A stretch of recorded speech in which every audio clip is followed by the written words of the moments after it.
মানুষ, অনেক বাচ্চা পড়তে চাইছে না, পড়াশোনায় অমনোযোগী। আজকে বলবো যারা হায়ার স্টাডি করছে তাদের সাবজেক্ট অনুসারে কিন্তু ঘরের রং করুন, বিষয় নির্বাচন করুন, বিষয় অনুসারে ঘরের রং, সাবজেক্ট বিষয় অনুসারে ঘরের রং। ধরুন আপনি এমবিএ স্টুডেন্ট হলে যেদিকে মুখ করে বসছেন, এর আগে বলেছি পূর্ব দিকে মুখ করে বসবেন, সেই দিকের ওয়ালের কালার যেন সবুজ হয়। যদি আপনি ইঞ্জিনিয়ারিং স্টুডেন্ট হন তাহলে সেই ঘরের কালার যেন আকাশি হয়। যদি এলএলবির স্টুডেন্ট হন তাহলে সেই দিকের কালার যেন, পূর্ব দিকের ওয়াল কালার যেন নীল হয়।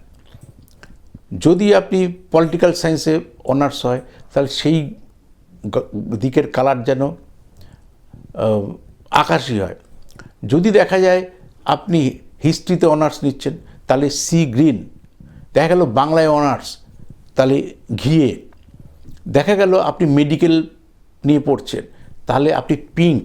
কোন দিকে? যেদিকে মুখ করে বসছেন, দ্যাট ইজ পূর্ব দিকে মুখ করে বসলে পূর্ব দিকের ওয়ালটা সেই কালারগুলো করবেন। আরও অনেক এডুকেশন আছে। ধরুন আপনি বিসিএ পড়ছেন, তাহলে বিসিএ পড়লে সবসময় ঘরের কালার ক্রস করে রাখবেন, হাফ হাফ পড়বেন। কীরকম বলি, একটা আকাশি কালার, আকাশির সঙ্গে কিন্তু হলুদ কম্বিনেশনে সেট করতে হবে পূর্ব দিকের ওয়ালে।